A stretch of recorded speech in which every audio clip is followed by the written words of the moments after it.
오늘 설교 제목은 하나님 나라에 올인하는 신앙과 삶이라는 제목으로 함께 말씀을 통해서 깨닫는 은혜의 시간 되기 바랍니다. 올인이라는 단어는 영어입니다. 영어로 all in. 그것은 포커에서 가지고 있던 돈을 한 판에 전부 거는 일, 그것을 의미하기도 하고, 그럴 때 모든 것을 다 걸어서, 조금이 아니라 자기가 가지고 있는 것을 다 걸어서 게임을 하는 것입니다. 그것을 올인이라고 합니다. 그렇게 했을 때 성공할 확률이 높을까요? 아니면 실패할 확률이 높을까요? 실패가 많습니다. 또 두 번째, 한 가지 일에 모든 힘을 다 쏟아붓는 것을 의미합니다. 그것을 올인이라고 합니다.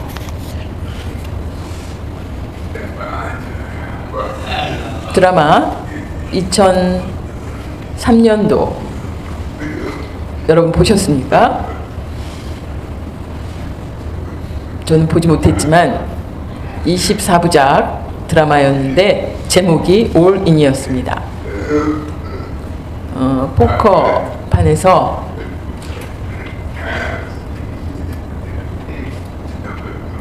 일어나는 일들, 이런 것들 여러 가지 모든 것을 쏟아붓는 그 뜻을 의미하는 올인이라는 드라마였는데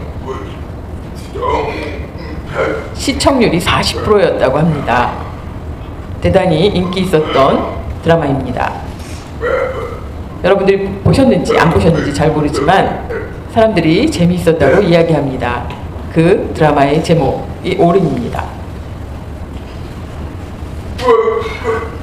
올인하는 방법은 올인이라는 뜻 안에는 목숨을 걸고 한다는 의미가 있습니다. 또 모든 돈을 투자한다는 그런 의미가 있습니다.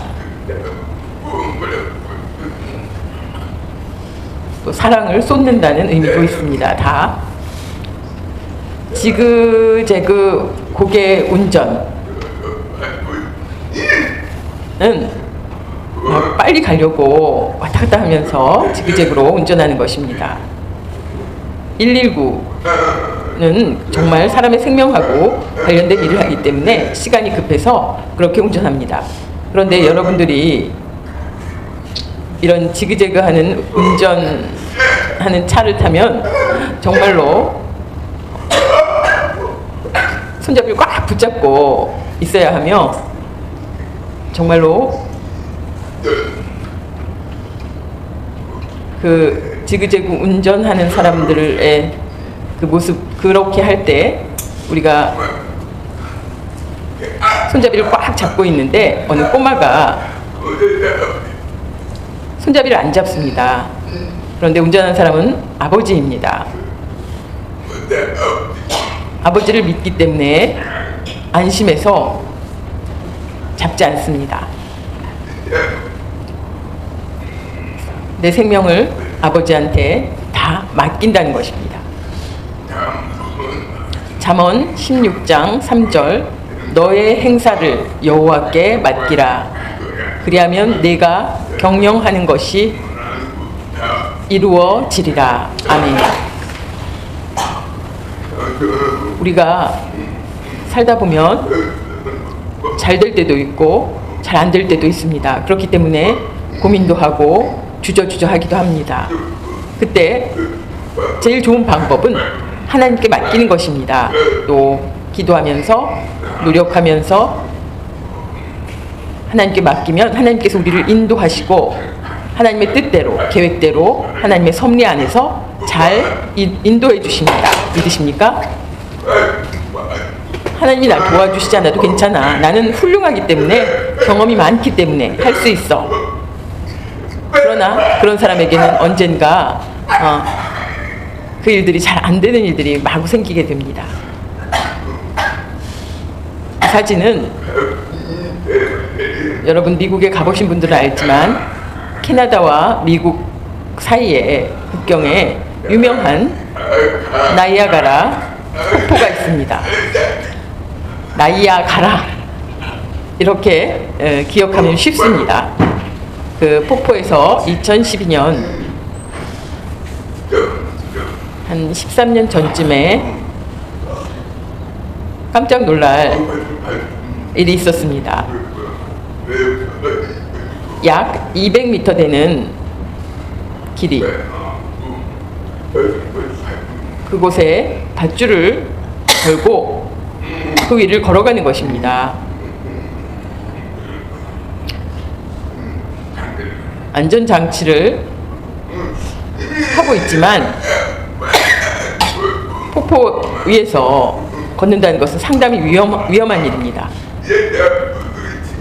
사람들이 10만 명가량이 이것을 보려고 모였습니다. 할 수 있는지 없는지 떨리는 마음으로. 그런데 여기를 걸어가는 것을 성공했습니다. 깜짝 놀랐습니다. 33살의 남성이었는데 이 사람보다 150년 전에 이 나이아가라 폭포를 걸었던 밧줄 위를 걸었던 사람이 있습니다. 1859년에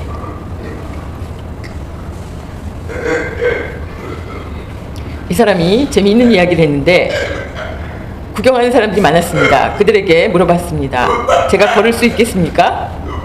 많은 사람들이 할 수 있다고 생각한다고 대답했습니다. 다 걸은 후에 두 번째, 여러분, 제가 혼자 걷지 않고 사람을 업고 걷겠습니다. 그랬더니 사람들이 그렇게 하라고 믿는다고 할 수 있다고 얘기했습니다. 그런데 내가 업을 사람 한 사람 올라오십시오 하니까 아무도 올라오지 않았습니다. 말로는 믿는다고 하면서도 아무도 이 사람의 등에 업히지 않았습니다. 그때 어떤 사람을 지명했는데 그 말을 따라서 등에 업혔습니다. 이 사진을 보십시오. 정말로 이 사람의 등에 업혔습니다. 그리고는 이 밧줄 위를 걸었습니다. 많은 사람들이 박수를 쳤습니다. 이 사람은 누구였을까요? 매니저입니다. 매니저. 늘 이 밧줄 타기를 하는 사람을 믿고 있었기 때문에 그가 부를 때 그대로 따랐던 것입니다. 여러분, 제가 밧줄 타기 할 때 여러분 제 등에 업히시겠습니까? 정말 잘하는 사람, 아마 예수님께서 하신다 그러면 다 나올 것입니다. 싫어요? 나 떨어질까봐 무서워요. 이런 사람 있습니까?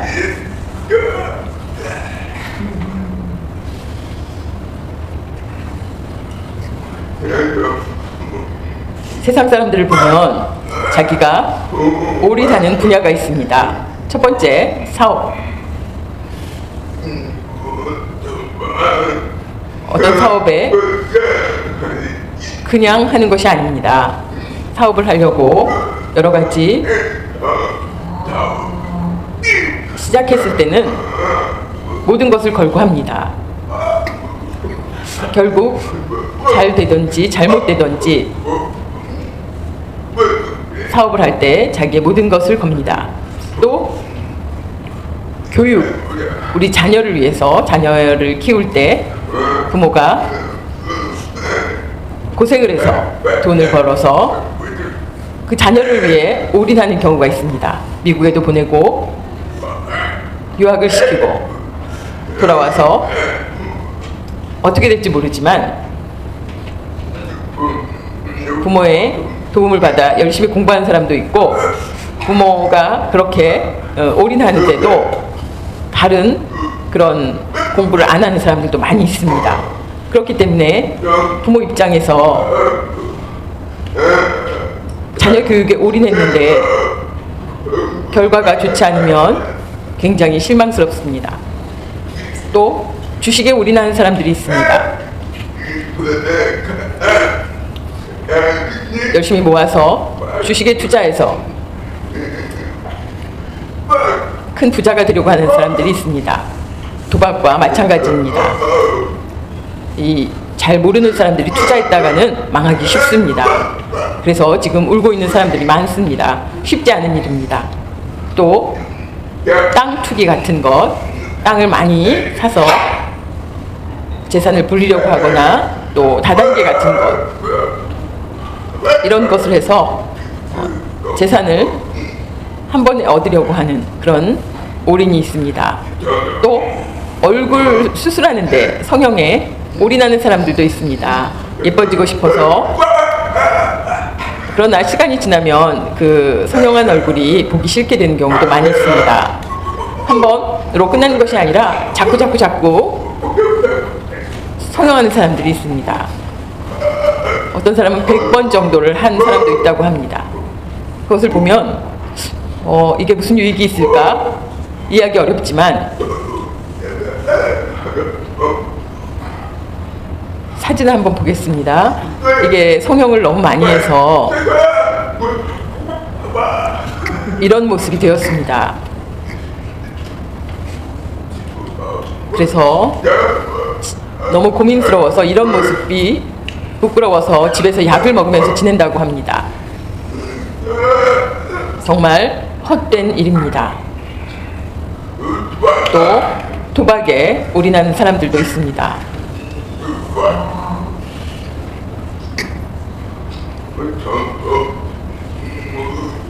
사람들이 그렇게 중독이 돼서 도박에 계속 중독이 돼서 태백에 가서 계속 돈을 잃어버리는 사람들이 많이 있다고 합니다. 결국 어떻게 되겠습니까?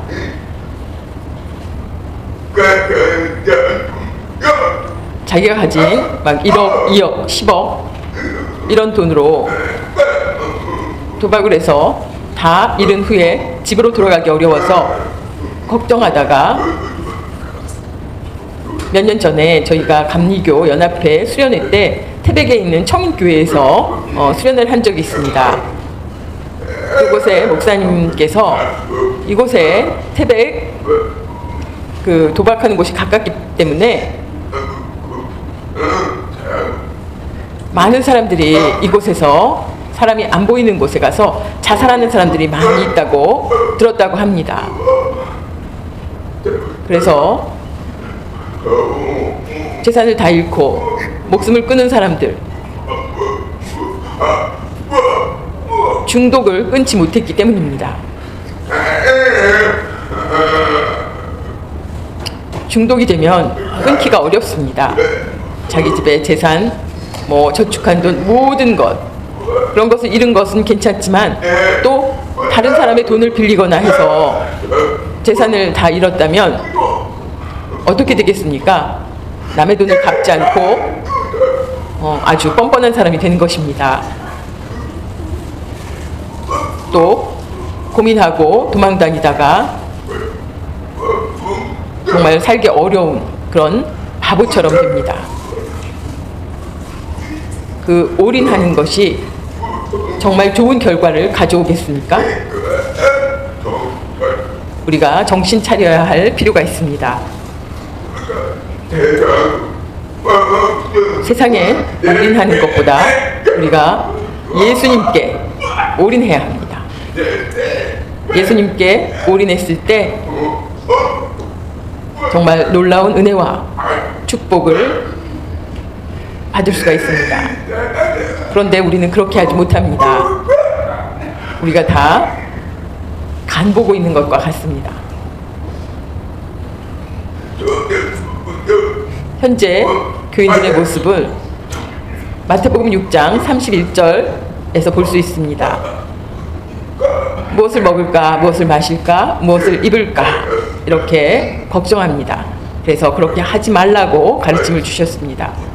옛날이나 지금이나 똑같습니다. 걱정하면서 삽니다. 어떻게 먹을까? 무엇을 먹을까? 무엇을 마실까? 그것은 세상식입니다.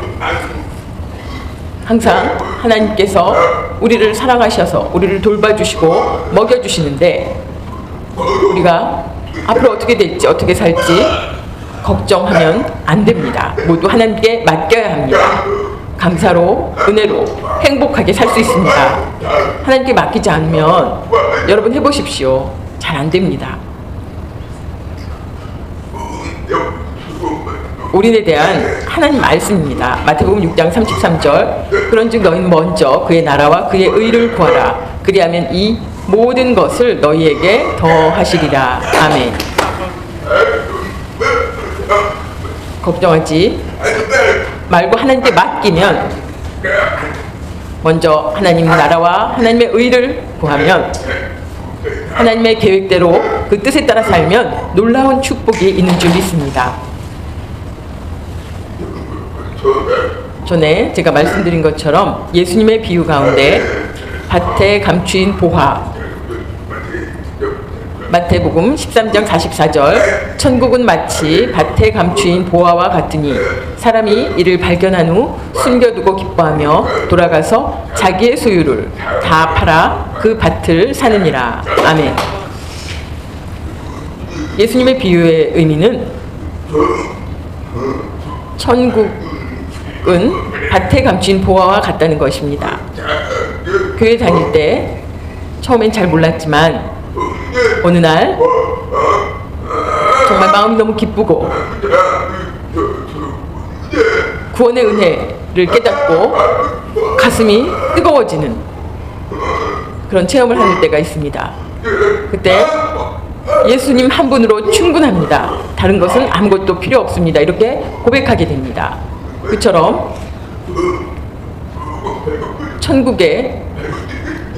천국은 복음을 발견하는 것입니다. 예수님을 발견하는 것입니다. 예수님에 대해서 몰랐지만 예수님을 깨닫고 그 은혜를 알았기 때문에 자신의 소유가 귀한 것으로 여겨지지 않습니다. 하나님 나라를 위해서 기쁘게 헌신하는 그런 마음이 생기는 것입니다. 밭에 감추인 보화가 너무 기쁘기 때문에 예수님을 발견했기 때문에 그렇게 할 수 있는 것입니다. 값진 진주를 찾은 장사꾼에 대한 비유.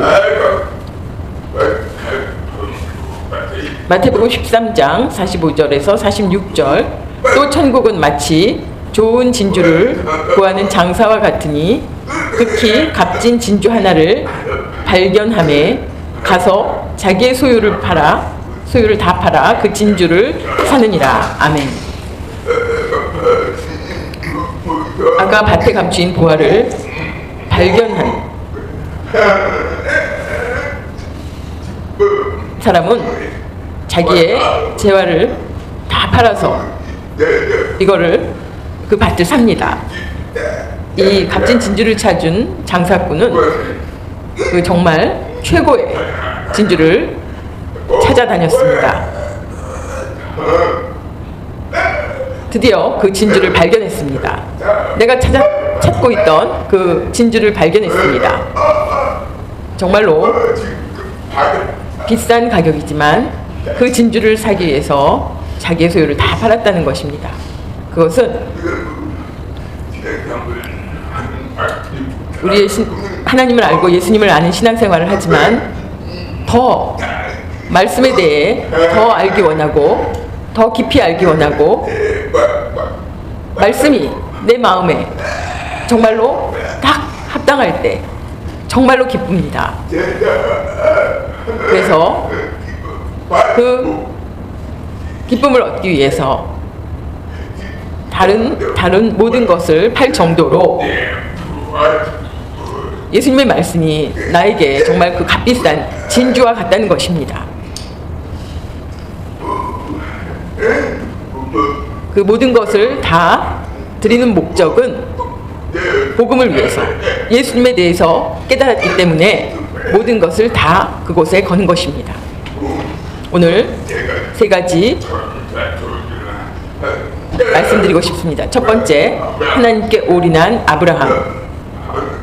아브라함은 두 가지 하나님께 전부 드렸습니다. 첫 번째는 하나님께서 아브라함을 부르셨습니다. 소명은 하나님의 부르심입니다. 75세에 아브라함을 부르셨습니다. 갈대아 우르 지역에 조상들이 살고 있었는데 그 아버지는 우상을 파는 사람이었습니다. 아버지가 잘 살았습니다. 아브라함 나이 75세에 아브라함은 아버지와 달리 믿음이 좋았습니다. 하나님을 섬기고 하나님을 사랑했습니다. 그때 하나님께서 부르셨습니다. 내 고향을 떠나라. 내가 지시하는 곳으로 가라고 소명을 내리셨습니다. 아브라함이 깜짝 놀랐습니다. 고향을 떠나서 어디로 갈 것인지, 지금까지 고향을 떠나본 적이 없는데 하나님의 부르심에 순종했습니다.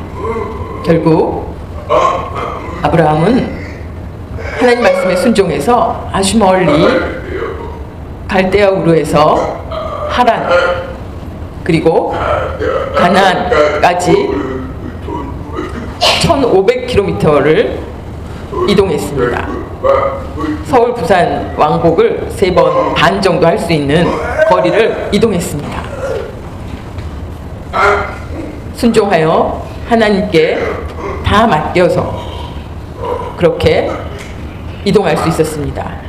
하나님께 기쁨을 드리는 사람이 되었고 그 자손들이 축복을 받았습니다. 아브라함 때문에 그 이스라엘 민족이 시작되었습니다. 여호와께서 아브라함에게 이르시되 너는 너의 고향과 친척과 아버지의 집을 떠나 내가 네게 보여줄 땅으로 가라. 창세기 12장 1절 말씀입니다. 쉽지 않은 일입니다. 여러분, 만약 제가 집을 팔고 다른 곳으로 가라 이렇게 이야기한다면 저 목사님 이상한 거 아니야? 이렇게 이야기할 것입니다. 하나님의 말씀에 아브라함은 순종했습니다. 믿음이 있기 때문에 순종했습니다.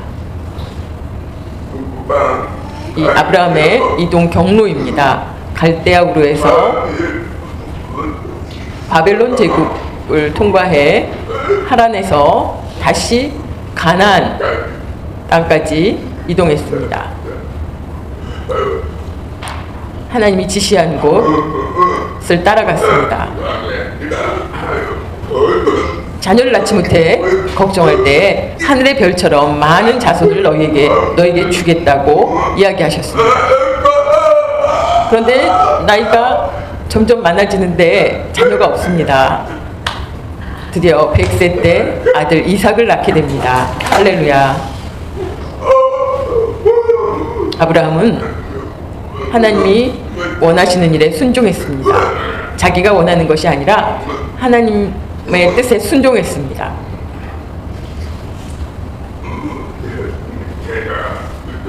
예수님의 제자 12제자가 있습니다.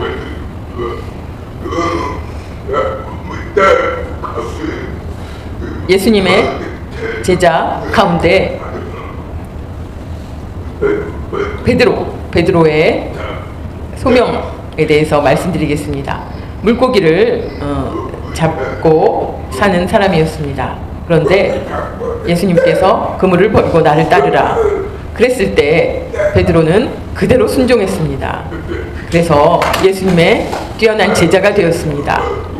예수님이 부르실 때 그대로 순종했기 때문에 예수님의 제자가 된 것처럼 내 밥줄이 물고기 잡는 건데 그것을 어떻게 버립니까? 이렇게 생각하면 안 됩니다. 세리 마태의 소명. 마태는 세리 일을 하는 사람이었는데 그 일을 버리고 또 예수님을 따랐습니다. 결국 마태복음의 저자가 되었습니다. 예수님의 제자 가운데 세리 일을 했었던 제자 마태입니다. 쉬운 일이 아닙니다. 마음속에 예수님의 부르심에 대해서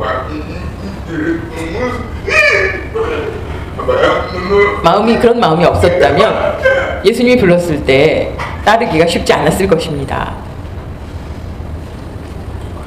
두 번째, 아브라함은 그 고향을 떠난 그 소명이 있었고, 그 다음에 100세 때 낳은 아들 이삭을 정말 사랑했습니다. 외아들을 너무나 사랑하고 기뻐했습니다. 그런데 하나님께서 이삭을 번제로 드리라고 명령하셨습니다. 정말 어려운 시험입니다. 아브라함이 어떻게 했습니까? 아내와 상의하지 않았습니다. 아마 아내와 상의했다면 절대로 이 하나님의 명령을 수행하지 못했을 것입니다. 아내에게 이야기하지 않고 하나님의 명령을 순종했습니다.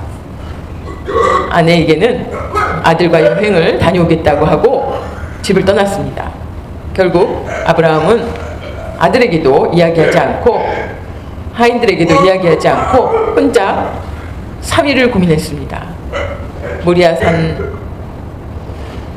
3일 동안 가면서 고민했습니다. 계속 마음이 바뀌었을지도 모릅니다.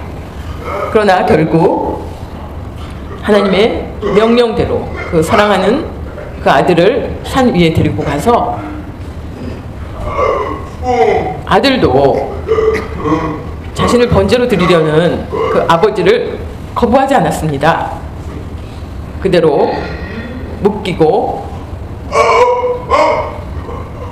아버지의 행동을 따랐습니다. 그리고 양을 번제 드릴 때 하듯이, 번제라는 것은 정말 최고로 힘든 제사입니다. 아들 정말로 번제 드리려는 그때 하나님께서 급하게 부르십니다.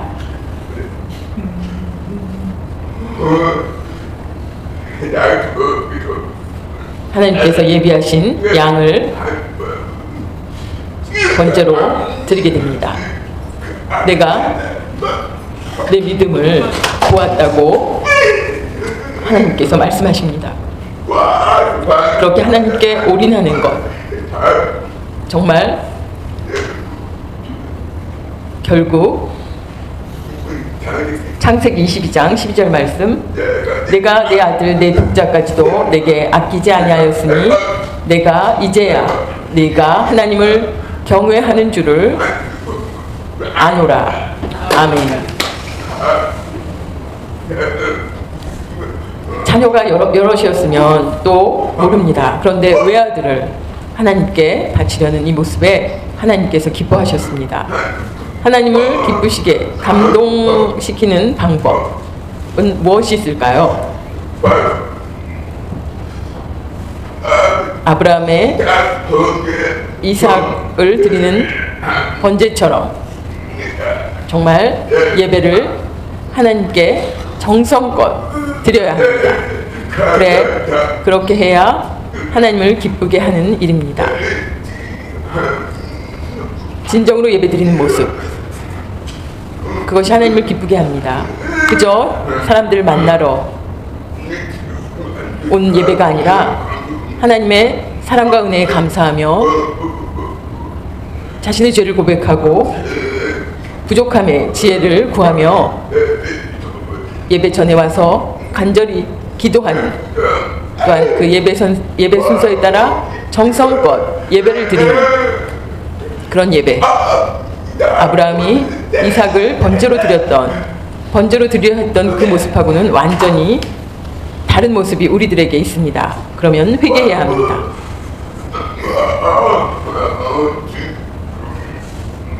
구약 성경에서 아브라함만이 하나님의 친구가 되었습니다. 예전에는, 구약에서는 하나님과 친구라는 단어는 있을 수가 없습니다. 하나님의 이름을 마음대로 사용할 수 없었을 때입니다. 그럼에도 불구하고 하나님께서 내 친구라고 부른 이는 아브라함 한 사람입니다. 구약 2930명의 인물 중에 유일하게 아브라함 한 사람입니다. 너는 나의 친구다. 3번이나 나왔습니다. 역대하 20장 7절, 이사야 41장 8절, 야고보서 2장 23절. 이렇게 하나님의 벗, 나의 벗, 이렇게 표현하셨습니다. 친구라는 것은 아주 가깝고 내 고민, 내 기쁨 다 고백할 수 있는 사이를 친구라고 부릅니다. 부인에게도 이야기하지 못할 것을 친구에게 이야기할 수 있습니다. 숨김없이. 아브라함을 친구라고 부를 정도라는 것은 하나님께 사랑과 경외와 모든 고민을 하나님과 같이 하는 사람이라는 것입니다.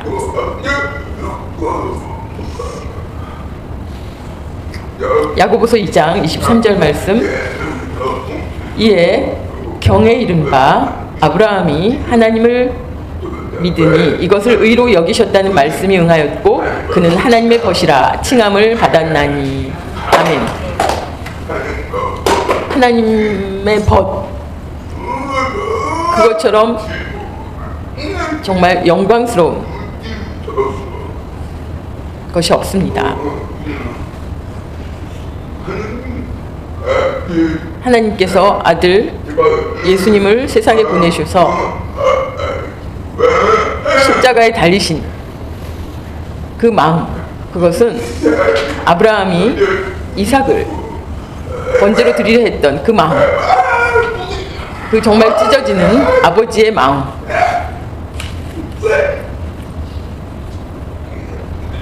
그 마음이 똑같습니다. 그것이 바로 하나님의 마음이었기 때문에 친구라고 불릴 자격이 있었습니다. 놀라운 것은 모리아산에서 이삭을 드리려 했는데 예수님이 십자가에 달리신 골고다 언덕이 바로 같은 장소라는 이야기가 있습니다.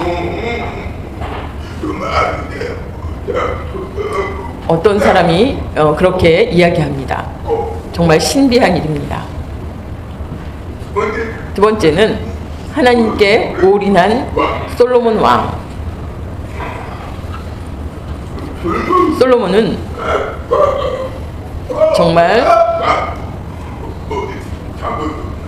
최고의 왕입니다. 지금부터 3000년 전에 이스라엘을 통치했던 위대한 왕입니다. 지혜의 왕, 또 최고의 부귀영화를 누렸으며 또 잠언, 아가서, 전도서를 저술했고 또 잠언과는 다르게 3000개의 잠언과 1500편의 노래를 지었습니다. 정말 대단한 사람입니다.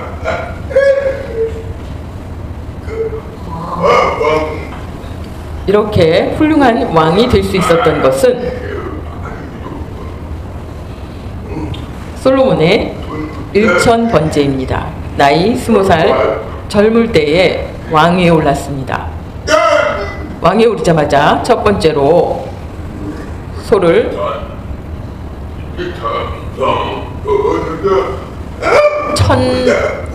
소는 정말 양보다 더 큰데 그 소를 1000번 제사를 드렸습니다. 깜짝 놀랄 일입니다. 결국 1000마리의 소를 번제로 드렸습니다. 하나님께서 깜짝 놀라셨습니다. 열왕기상 3장 4절 말씀, 솔로몬이 여호와를 사랑하고 그 부친 다윗의 법도를 행하되 오히려 산당에서 제사하며 분향하더라. 이에 왕이 제사하러 기브온으로 가니 거기는 산당이 큼이라. 솔로몬이 그 단에 1000번제를 드렸더니. 아멘. 1000번의 번제. 정말 역사 가운데 최고의 제사입니다. 1000마리의 소는 가격을 여러분 생각해 보십시오. 500만 원이라면 정말 어마어마한 돈입니다. 하나님께 그렇게 제사를 드렸습니다. 하나님을 사랑하고 경외하는 모습을 드러냈습니다. 결국 하나님께서 솔로몬의 꿈에 나타나셨습니다. 와, 내가 원하는 것이 무엇이냐? 내가 내게 주겠다. 원하는 것을 주겠다고 말씀하셨습니다. 기적입니다. 깜짝 놀랐습니다.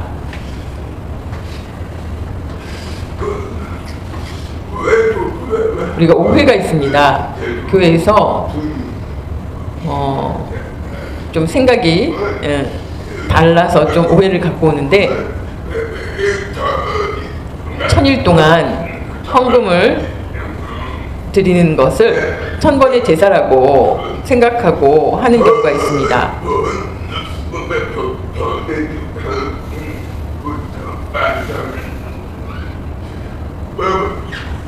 1000마리의 소를 번제로 드렸다는 것입니다.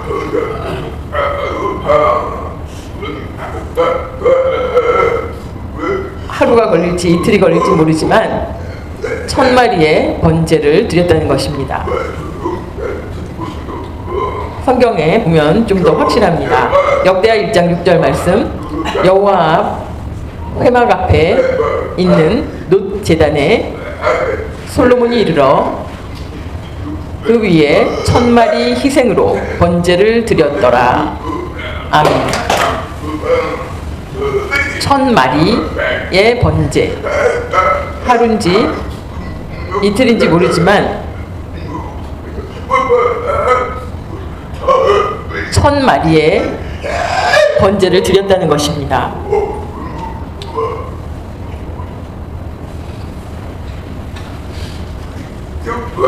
우리나라 관용적으로 표현하는 말이 있습니다. 지성이면 감천이다. 정성을 들이면 하늘이 감동한다는 것입니다. 지극한 정성을 들이면 하늘이 감동한다는 뜻입니다. 하나님께서 그 솔로몬의 제사에 감동하셨습니다. 그래서 꿈에 나타나셔서 내가 원하는 것이 무엇인지 이야기하라고 하셨습니다. 그때 솔로몬은 즉시 대답했습니다. 여러분 무엇을 달라고 했을까요? 솔로몬 왕은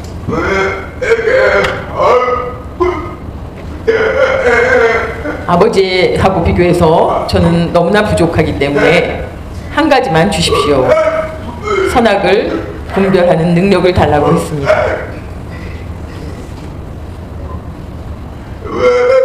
나이가 젊고 부족한 것이 많기 때문에 그것을 구별하는 능력은 지혜입니다. 그래서 지혜를 달라고 했습니다. 하나님께서는 지혜뿐만이 아니라 부와 명예 외 많은 축복을 더하여 주셨습니다. 솔로몬은 축복을 받았습니다. 할렐루야. 우리도 하나님께 모든 것을 드리면 정말 100배의 축복을 받으시기 바랍니다. 열왕기상 3장 5절 말씀, 기브온에서 밤에 여호와께서 솔로몬의 꿈에 나타나시니라. 하나님이 이르시되 내가 네게 무엇을 줄고 너는 구하라. 결국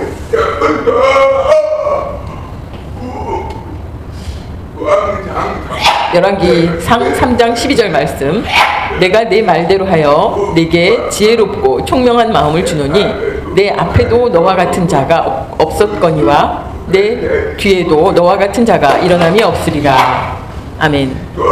직접 하나님께서 지혜를 주시는데 전에도 앞으로도 그런 사람이 없다는 것입니다. 정말 깜짝 놀랄 일입니다. 솔로몬은 정말 그 재판, 솔로몬의 재판 유명하죠. 자기 자식이라고 주장하는 두 여인 사이에서 친어머니를 찾아내었습니다. 세 번째, 예수님께 올인한 베다니의 마리아.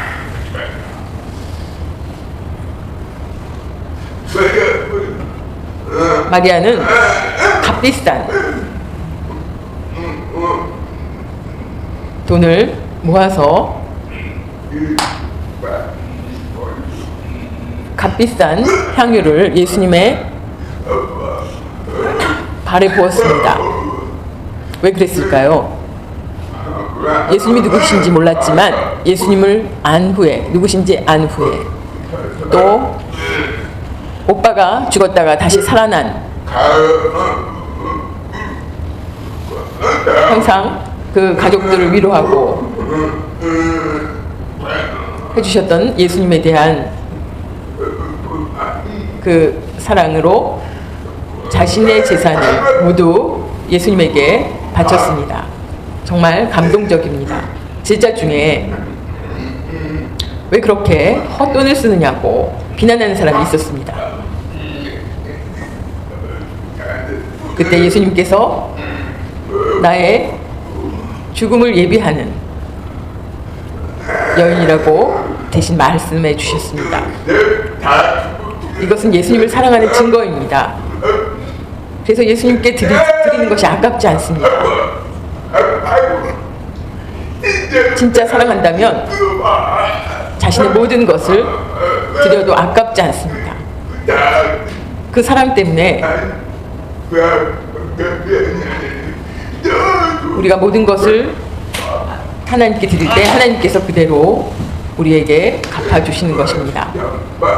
요한복음 12장 3절, 마리아는 지극히 비싼 향유 곧 순전한 나다 한 근을 가져다가 예수의 발에 붓고 자기 머리털로 그의 발을 닦으니 향유 냄새가 집에 가득하더라. 아멘. 향수 한 방울만 뿌려도 냄새가 많이 납니다. 그런데 향유를 다 부었으니 얼마나 많은 그 향이 났겠습니까? 여러분, 세 가지의 경우 그리고 우리의 모습을 보십시오. 예수님께 정말 올인했는가? 자신의 모습을 보시기 바랍니다. 첫 번째, 예배에 올인했는가? 예배에 참석해서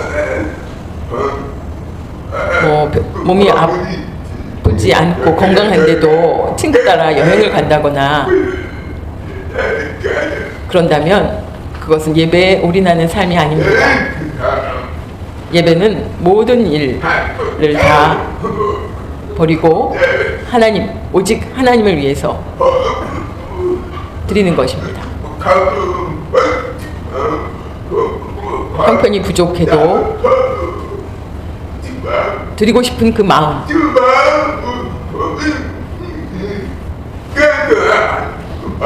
하나님께서는 그런 마음을 보십니다. 또 기도에 우리가 올인했는가? 하나님의 자녀로서 자주 대화하지 않으십니까? 대화하지 않는다면, 대화하지 않고도 답답하지 않으십니까? 우리 자녀가 부모에게 아무 말도 안 한다면 얼마나 걱정하겠습니까? 집에도 오지 않고 그럴 때 그냥 가만히 있는 부모가 있습니까? 사랑의 관계이기 때문에 우리가 하나님께 기도해야 하나님과 대화하는 것입니다. 사랑의 관계가 계속되는 것입니다.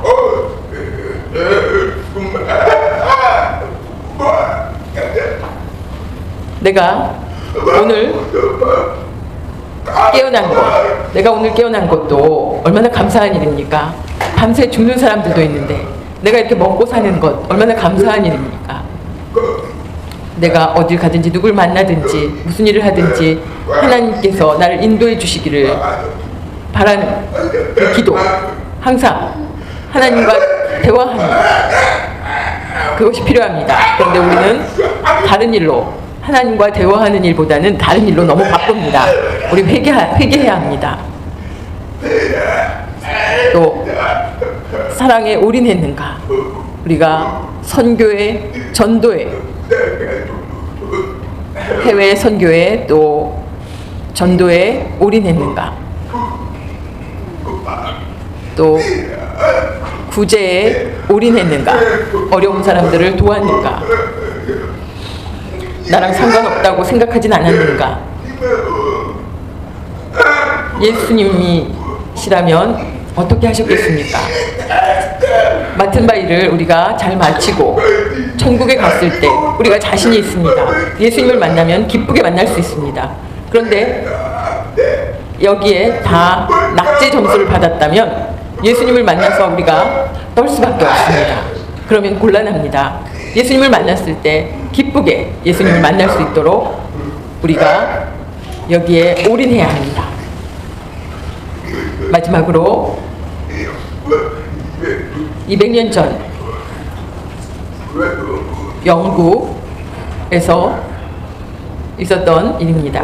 교회인데 목사님께서 아프리카를 설교하시면서 먹을 것도 없고 배고프고 병든 사람들이 많이 있습니다. 관심을 가지고 헌금을 부탁합니다. 이렇게 설교하셨습니다. 헌금을 바구니에 다 넣었는데 꼬마가 돈이 없었습니다. 그래서 고민하다가 걸어 나가서 헌금 바구니에 자기가 앉았습니다. 사람들이 깜짝 놀랐습니다. 야, 너 왜 거기 앉아 있어? 장난하지 마. 그때 목사님께서 물어보셨습니다. 아, 저는 돈이 없어요. 그래서 제 몸을 드리고 싶습니다. 이렇게 대답했습니다. 그 아이의 이름이 리빙스턴입니다. 200년 전에 있었던 일입니다. 헌금 바구니 안에 있었던 이 리빙스턴이 공부를 열심히 하고 신학과 의학을 공부한 후에 아프리카로 갔습니다. 의사 일을 하고 의사 일을 하면서 병을 고치고 죽어가는 많은 사람들을 도왔습니다. 차도 없을 때 1000km를 다녔다고 합니다. 동물들, 사나운 동물들도 만나고 죽을 뻔한 일도 있습니다. 아프리카 전체를 돌아다녔습니다.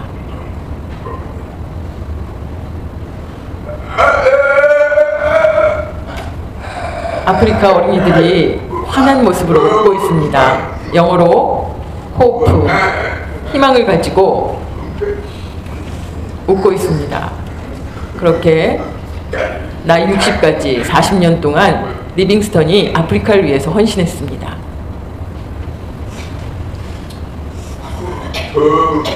(1813년) 출생해서 1873년 잠비아에서 병으로 소천했습니다. 다시 영국으로 돌아가서 병을 치료하라는 그런 말을 듣지 않고 그대로 아프리카에서 소천했습니다. 기도하는 모습으로 소천했다고 합니다. 아주 감동적인 이야기입니다. 죽기 두세 달 전에 자신의 생일에 일기를 썼습니다. 오늘은 나의 생일이다. 나의 예수여, 나의 왕이여, 나의 생명이여, 나의 모든 것이여. 하나님은 독생자를 나에게 주셨는데 이 못난 것 아무것도 아니지만 몽땅 바치오니 받아 사용해 주소서.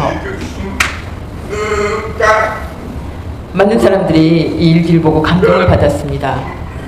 죽은 후에 영국에 유서 깊은 곳에 묻혔습니다. 심장은 아프리카에 있습니다. 몸은 영국에 있고 심장을 꺼내서 아프리카에 묻었다고 합니다. 잠비아의 리빙스턴의 심장이 묻혀 있습니다.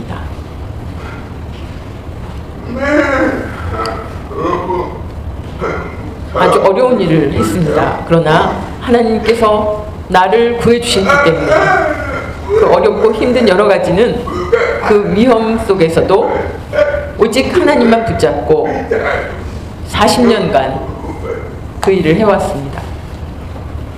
마태복음 28장 20절 말씀, 내가 너희에게 분부한 모든 것을 가르쳐 지키게 하라. 볼지어다 내가 세상 끝날까지 너희와 항상 함께 있으리라 하시니라. 아멘. 이 말씀을 붙잡고 리빙스턴이 평생 사명을 감당했습니다. 우리도 이처럼 세상에 사는 것은 쉬운 일이 아닙니다. 천국 가는 일도 쉬운 일이 아닙니다. 이제 철로 역정 공부합니다. 공부하다 보면 정말 쉽지 않다는 것을 우리가 알 수 있습니다.